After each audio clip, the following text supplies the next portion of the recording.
उनका एक निश्चित मत था कि मेरे को राजनीति नहीं करनी है, और जिसको राजनीति करनी है उनका भाई था संजय गांधी। अल्टीमेटली हम संजय सिंह के भाई इतनी दूर आए, 2 शब्द तो कह देना, नहीं तो हमारा तो दिहाड़ी मारी जाएगी। पहली नज़र में मेरे को लगा कि ये आदमी कितना सौम्य है, ये पंजाब का मसला है, मम्मी से पूछिए। कहना तुमने तो यार हमारे नेता को पप्पू बना दिया। अच्छा, उस समय पप्पू वर्ड यूज किया राजीव गांधी के लिए। जी। कहना this time I will give you my reply, you don't have to. उस आदमी ने ये बात की तो मेरी तनख्वाह दिल्ली के बराबर हो गई। मेरे विचार से अमेठी को छोड़ ही देना चाहिए। राहुल गांधी ने जो काम कर रहा है वो एकदम सही काम, वो हारे जीते उससे कोई फर्क नहीं पड़ता। अगर वो राजीव गांधी इस मामले में बहुत ही, उनका एक निश्चित मत था कि मेरे को राजनीति नहीं करनी है, और जिसको राजनीति करनी है उनका भाई था संजय गांधी। और उन्होंने संजय गांधी की जब राजनीति में आए संजय गांधी, इमरजेंसी के पहले की बात है, और उन्होंने आके यूथ कांग्रेस को संभाला और सब कुछ हुआ। उसके बाद इमरजेंसी लगी। राजीव गांधी ने कभी भी किसी भी प्रकार का कोई भी इंटरेस्ट तो दिखाया ही नहीं, साथ में ये भी लगातार जाहिर करते गए कि जो राजनीति है उससे वो बहुत ही परहेज़ करते हैं। तो जहाँ भी घर में बात होती थी, जिसमें संजय गांधी तो काफ़ी एक्टिव थे, वो तो पूरी तरीके से थे, और बातचीत बहुत होती थी घर में, उसमें कभी पार्टिसिपेट नहीं करते थे, कोई राय नहीं, कोई कुछ नहीं। उनका अपने भाई के साथ जो संबंध था कि वो इंडिया गेट पर आइसक्रीम खाने चले गए, पिक्चर देखने चले गए, ये सब कर लिया, लेकिन जहाँ राजनीति की बात आती थी अपनी माँ से भी उन्होंने बिल्कुल नहीं की, कभी नहीं की। और जब उनकी शादी हो गई उसके बाद सोनिया गांधी, तो आप सबको मालूम है कि उसमें कोट है, she fought like a tigress. जब से प्राइम मिनिस्टर बनने वाले थे वो, she didn't want him to become a prime minister. Rajiv Gandhi had zero interest. और जब पहली बार वो अमेठी आए, और आपको छोड़ा किस्सा बिल्कुल बिल्कुल, तो हम उसको कवर करने गए, और एक कार्यकर्ता सम्मेलन था, राजीव गांधी से परिचय कराया जा रहा था। तो उसमें संजय सिंह वहाँ के राजा हुआ करते थे, अभी हैं, अब MP हैं। तो वो संचालक थे एक तरह से उस कमेटी के, और वीर बहादुर सिंह थे, तब इरिगेशन मिनिस्टर हुआ करते थे, और सिद्धार्थ रेड्डी थे जो राजीव गांधी के एक दोस्त प्लस पॉलिटिकल एडवाइज़र टाइप थे। नारायण दत्त तिवारी मुख्यमंत्री हुआ करते हो? जी नहीं, नारायण दत्त तिवारी मुख्यमंत्री नहीं थे, विष्णुदत्त प्रताप थे। अच्छा, 81 में, हाँ। तो उस सम्मेलन में हम लोग पहुँचे, हम लोग पायनियर और स्वतंत्र भारत के रिपोर्टर थे, और एक हमारा फोटोग्राफर था। तो वहाँ पे पहुँचे तो देखा कि सब एक तंबू का लगाया, उसमें सब तरफ से करात लगी हुई है, अंदर जाने का कोई। तो हम लोग वीर बहादुर सिंह मिल गए, तो उनसे कहा कि भाई हम लोग आए थे, कह रहा ये बगल में बैठते हैं, अभी राजीव जी फ्री हो जाएंगे, बात करें। तो बैठ गए। खैर, लेकिन उन्हें लगातार मना करते रहे, हमने नहीं मिलना। अल्टीमेटली हम संजय सिंह के भाई इतनी दूर आए, 2 शब्द तो कह देना, नहीं तो हमारा तो दिहाड़ी मारी जाएगी। रिपोर्टर को क्या चाहिए भाई, कम से कम कुछ तो होना चाहिए। तो उन्होंने कहा ठीक है, बड़ा परसुएट करके वो आए, और पहली नज़र में मेरे को लगा कि ये आदमी कितना सौम्य है।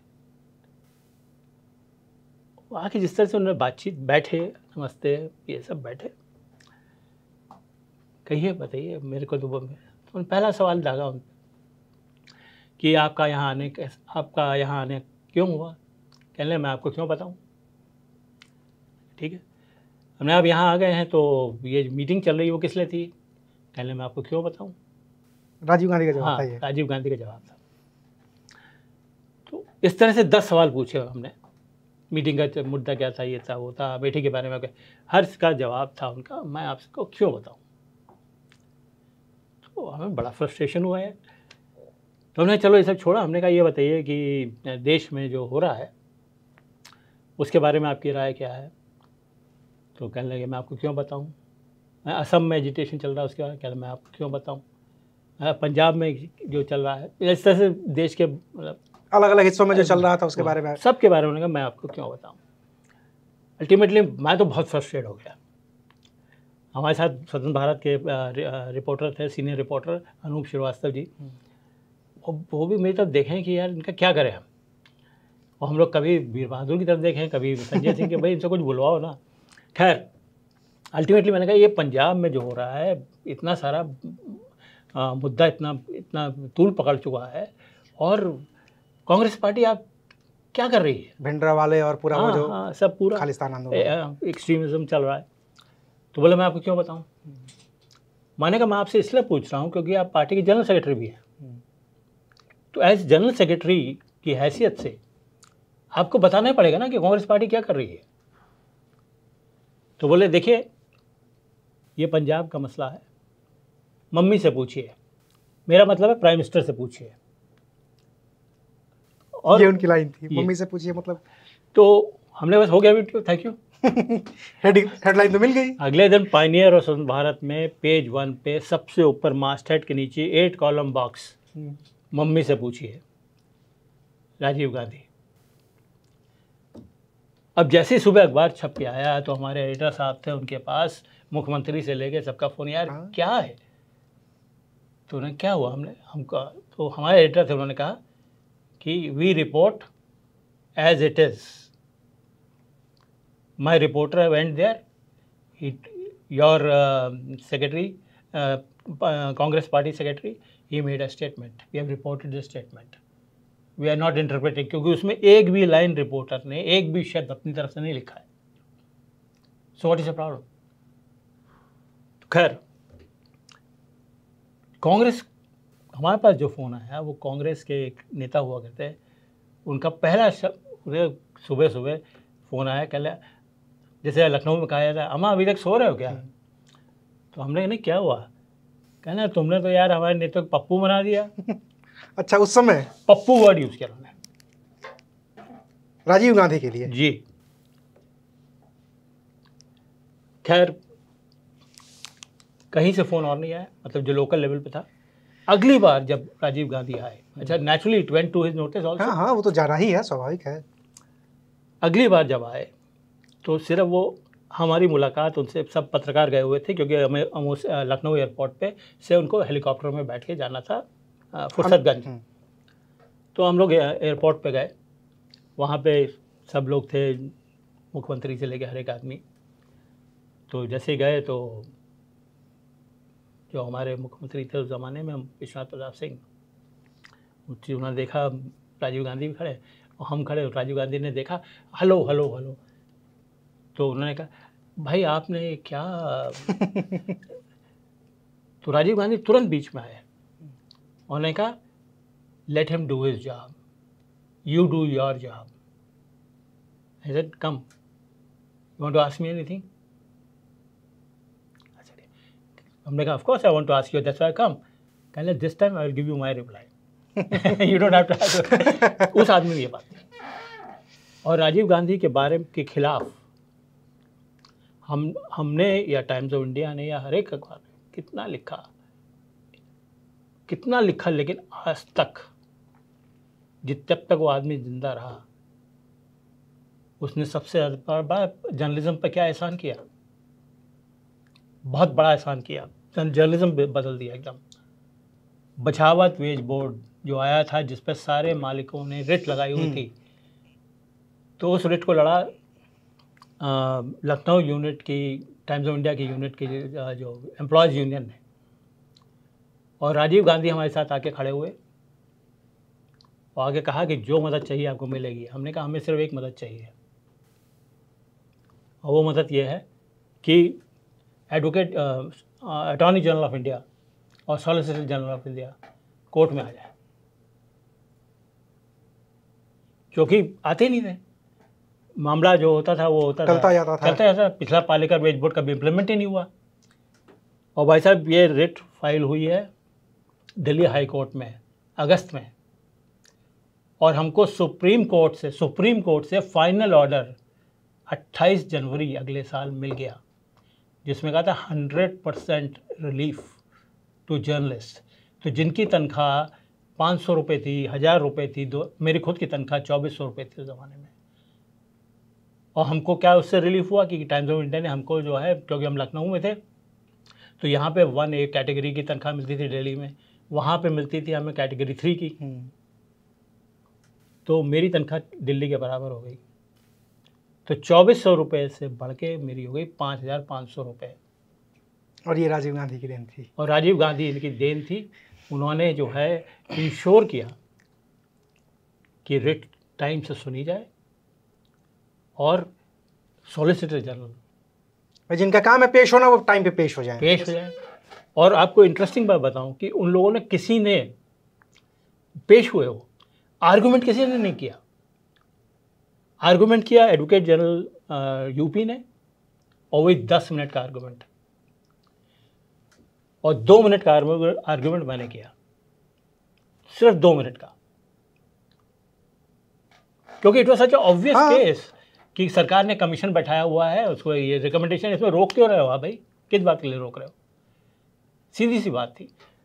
राजीव गांधी ने ये बहुत बड़ा हम लोगों को एक गिफ्ट थी। और अगर मैं जर्नलिज्म, मतलब बहुत सारे अखबार हैं, स्पेशली हिंदी के अखबार हैं, और मैं तो आपको अपने अखबार की बात बता रहा हूँ। मैंने टाइम्स ऑफ इंडिया में भी काम किया, पायनियर में भी काम किया, कहीं पालेकर नहीं मिला मेरे को, लेकिन पछावत मिला। अच्छा सर, 2 आखिरी सवाल। एक तो चूंकि अमेठी से बात शुरू हुई थी राजीव गांधी की, अब छूट गई है अमेठी गांधी परिवार से, केएल शर्मा आ गए। केएल शर्मा को भी तो देखा ही होगा आपने बहुत नज़दीक से। मेरे विचार से अमेठी को छोड़ ही देना चाहिए, ये मेरा अपना पर्सनल विचार है, क्योंकि it has gone on too long. और अमेठी कई इंटरेस्टिंग किस्से हैं, वो आपको अलग से बताऊंगा मैं। जो एक अमेठी एक मजबूरी की वजह से संजय गांधी वहाँ गए थे, और उनको बाकायदा मतलब पुश किया गया था, क्योंकि तो रायबरेली के बगल में थी, और भी कारण थे। और राजीव गांधी चुनाव नहीं लड़ना चाहते थे अमेठी से, क्योंकि जिस तरह से राजीव गांधी चुनाव लड़ने आए तो एक बहुत बड़ा माहौल बन गया था कि अनलकी है, क्योंकि पहली बात तो जब वो चुनाव लड़े संजय गांधी तो हार गए, और जब जीते तो मर गए। वो तो खैर वजह दूसरी थी, आपातकाल थी, वजह हारने की वजह तो आपातकाल थी, अनलकी तो लेकिन हाँ, परसेप्शन तो क्रिएट हो ही गया। परसेप्शन, खैर। So Amethi is non issue, Congress has to go beyond Amethi. और आज की तारीख में जो देखिए, राजीव गांधी ने बहुत बड़ा काम जो किया था, जो कि उन्होंने, he was a man of peace. तो जितने अकॉर्ड राजीव गांधी ने किए, हाँ, पूर्वोत्तर से लेकर के और दक्षिण तक, जिसके चक्कर में मारे भी गए, और पॉलिटिकल हानि हुई उनकी, राजनीतिक, कश्मीर में बड़ी हानि हुई, असम में बड़ी हानि हुई, सब जगह हुई, लेकिन वो गिव एंड टेक का उनका बहुत अच्छा, भाई पंजाब में फॉर एग्जाम्पल। लेकिन उनका ये था कि जो अगर एक माहौल है, एक डेमोक्रेटिक लोकतांत्रिक माहौल है, सौहार्दपूर्ण माहौल बना रहे, और एक प्रोसेस, डेमोक्रेटिक प्रोसेस चलता रहे, हार जीत तो होती रहेगी, ये उनका कॉन्ट्रीब्यूशन था। वो सड़क पे कभी नहीं उतरे, क्योंकि इतना टाइम ही नहीं था, पहली बात तो उनके पास। राहुल गांधी ने जो काम कर रहा है वो एकदम सही काम, वो हारें जीतें उससे कोई फ़र्क नहीं पड़ता, अगर वो 20 सीट भी आती है कोई फ़र्क नहीं पड़ता। लेकिन एक जन संवाद था और एक जन आंदोलन था, वो ख़त्म हो गया था पिछले 20-25 साल से। ट्रेड यूनियन सब खत्म हो गई, और भी जितने भी जो थे, फार्मर्स का एक छोटा मोटा एक वो, ये प्रोटेस्ट छोड़ दिया जाए तो मुझे लगता है कि भट्टा परसौल के बाद तो कोई इतना बड़ा ऐसा प्रोटेस्ट हुआ ही नहीं, अन्ना आंदोलन। अगर लेकिन इनकी जो जर्नी है, अगर उसका पॉलिटिकली उसमें देखें तो ये हिंदुस्तान में एक नई एक लहर इससे आई है। वोट इनको पड़े या ना पड़े उससे कोई मतलब नहीं है, लेकिन एक चेतना जागी है जो कि कोई ऑपोजिशन पार्टी के नेता नहीं जगा सकते। आज की तारीख में कांग्रेस को कितनी सीट मिलेंगी यूपी में? बेस्ट पॉसिबल भी तो कुछ नहीं मिलेंगी, उससे अच्छा शायद समाजवादी पार्टी करे, और बीजेपी तो बहुत अच्छा करेगी, तो कर ही रही है। लेकिन एक जो जागरूकता अपने हक के बारे में बात जो कि मिसिंग हो गई थी, हम लोग कहीं ना कहीं बड़े एक कॉम्प्लेसेंट हो गए थे, और जो पॉलिटिकल चेतना होनी चाहिए, जो राजनीतिक चेतना होनी चाहिए, जो आपने अपने यूनिवर्सिटी के दिनों में देखा है, उसके बाद के जन आंदोलनों में देखा है, वो ख़त्म हो गई थी। राहुल गांधी ने उसको रिवाइव किया है, और ये एक तरह से एक धुर्री बन गए हैं। ये बहुत बड़ा ट्रांसफॉर्मेशन है फ्रॉम अ पप्पू। अगेन एक इंटरेस्टिंग बात बताऊं, इंदिरा गांधी चाहती थी कि अपने बेटे का नाम राहुल रखें, राजीव का नाम। जी, लेकिन जवाहरलाल नेहरू ने कहा राहुल नाम मत रखो, क्योंकि राहुल गौतम बुद्ध के लड़के का नाम था और गौतम बुद्ध राहुल को हमेशा अपने निर्वाण के मार्ग में बेड़ी की तरह देखते थे। तो इसका नाम राहुल मत रखो, इसका नाम रखो राजीव रतन गांधी। राजीव रतन गांधी। तो राजीव उन्होंने लिया अपनी कमला नेहरू से, और रतन जवाहर, और गांधी वही है ये। जब राजीव गांधी के लड़का हुआ तो उन्होंने अपने बेटे का नाम राहुल रखा। अब देखिए कितना बड़ा कोइंसिडेंस है। इंदिरा गांधी का नाम क्या था? प्रियदर्शनी। वो चाहते थे अपने, उनका नाम रखा गया प्रियंका। इंदिरा का नाम प्रियंका होना चाहिए, हो रहा था, लेकिन वो हो गया प्रियदर्शनी। तो और उसको आप छोड़ दी, ये बहुत बड़ा कोइंसिडेंस है कि राजीव का नाम राहुल होना था और उसके बाद राहुल जो है वो उनके बेटे के रूप में आए। सो what Rahul has done in the last year और 2, और देखिए उसकी भी शुरुआत पप्पू के नाम से हुई थी, राजीव को भी पप्पू कहा गया था। लेकिन कितना बड़ा ट्रांसफॉर्मेशन लेके आया राजीव गांधी इकोनॉमी में। बहुत सारी चीज़ें हैं। मैं कह रहा हूँ कि वो मतलब कोई अंडर एस्टिमेटेड नेता है, मुझे लगता है, मेरी जितनी जानकारी, जितनी सीमित समझ है, उसमें राजीव गांधी है, क्योंकि उनके काम को अभी तक विस्तार दिया नहीं गया है। एक मेरी जो राजीव गांधी से शिकायत रही, मतलब एक क्या कहूँ, कि जब मैंने किताब लिखी तो उसका नाम दिया लोटस ईयर्स। मैं तब एक यूनिवर्सिटी में काम करता था, तो जब मेरा अपॉइंटमेंट हुआ तो मैंने को क्या क्या करते, हमने वही किताब 2 लिखी है, एक मीना कुमारी पे लिखी है, एक राजीव गांधी पे लिखी है, अब 2-3 महीने में आ जाएंगी। खैर वो किताब मैंने ज्वाइन कर लिया, काम शुरू कर दिया। किताब जब आई द लोटस ईयर्स, तो वहाँ के जो CEO साहब थे उन्होंने हमको बुलाया, कह रहे साहब कंग्रेचुलेशंस, हम लोग 25,000 रुपये देते हैं, जो भी अगर फैकल्टी वाला है किताब छापता है तो उसको इस पारितोषिक या जो भी समझ हमने लाई, साइन कर दिया ना, 25,000 रुपये मिल रहे हैं। नेक्स्ट इवनिंग मेरे पास फ़ोन आता है कि आप इस्तीफ़ा दे दीजिए। मैंने कहा क्यों, क्या हो गया? कहना यार वो राजीव गांधी पे आपने बायोग्राफी लिख दी और ऊपर बड़ा ऑब्जेक्शन है कि आपने कांग्रेसी को कैसे रख लिया, और दूसरी बात इसका नाम लोटस ईयर्स क्यों है? क्योंकि लोटस ईयर्स लोग पढ़ते ही सोचते लोटस मत कमल। किताब राजीव गांधी पे है और बात हो रही लोटस की, तो ये तो कोई बहुत ही शैतानी। तो मैंने उनसे कहा मैं इस्तीफ़ा दे दूंगा, लेकिन उनसे कहिए किताब तो पढ़ लें कि राजीव गांधी की क्या एक वो प्रशंसा पत्र है ये, कि एक जर्नलिस्टिक अकाउंट है। तो कह रहे यार देखो, किसी के पास वक्त है पढ़ने का? मतलब बिना पढ़े ही बस मान लो, परसेप्शन बना लो कि ये खराबी होगी। तो हमने कहा ठीक है। तो मैं तब बैठा हुआ था साइबर हब में गुड़गांव में, और ये यूनिवर्सिटी गुड़गांव में। तो मैंने कहा अभी 2 मिनट रुकिए। मैंने फ़ोन निकाला, उनको 2 लाइन का इस्तीफ़ा लिख के भेज दिया। फिर टैक्सी बुलाई, यूनिवर्सिटी गया, अपना ऑफिस खुलवाया, सामान निकाला, किसी से नहीं मिला, क्योंकि शाम हो चुकी थी, सब जा चुके थे, और सीधे टैक्सी की और घर आ गया अपने नोएडा। तो राजीव गांधी से मेरे का मैं किताब लिखने का सबसे बड़ा फल मिला मेरे को, वो इस्तीफ़ा।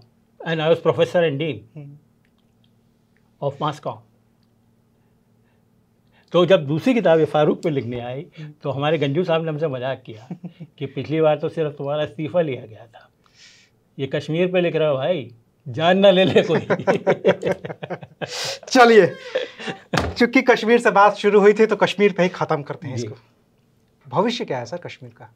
लोकसभा के चुनाव तो हो रहे हैं, डिलिमिटेशन के बाद हो रहे हैं, अनंतनाग राजौरी में वोटिंग टाली गई है, 25 मई की गई, उस पर भी बहुत सारे सवाल उठ गए।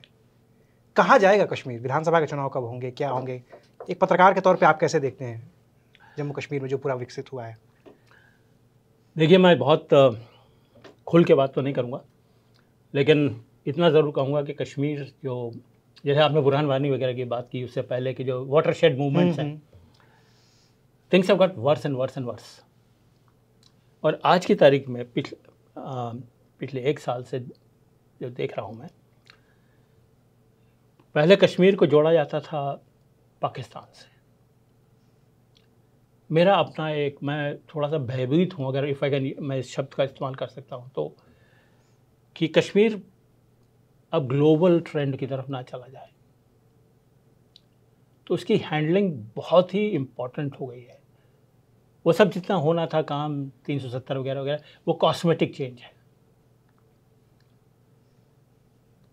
ग्लोबली एक नया एक ट्रेंड शुरू हो गया है, जो कि आप अमेरिका में देख रहे हैं और मिडल ईस्ट में देख रहे हैं, यूरोप में स्पेशली देख रहे हैं। सबसे भयावह उसका रूप यूरोप पे है। मेरा अपना डर है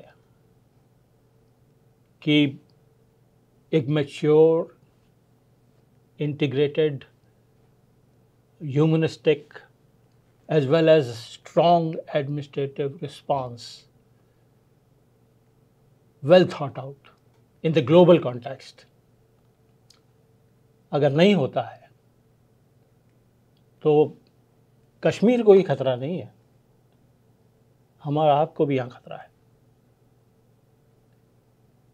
तो let's look at it in a very, ये सब बातें हो चुकी हैं, मतलब गंभीरता से अभी और ज़्यादा काम करने की ज़रूरत है, अब काम करने की ज़रूरत है ग्लोबल लेवल पे। अभी तक सिर्फ हमारे से प्रॉब्लम थी पाकिस्तान, वहाँ से फंडिंग आती थी, कुछ लोग आते थे अफ़गानिस्तान से। अब आपको देखना पड़ेगा बहुत सारी चीज़, जिसमें again you have to think in terms of China, you to think in terms of Russia, you to think in terms of the larger Middle east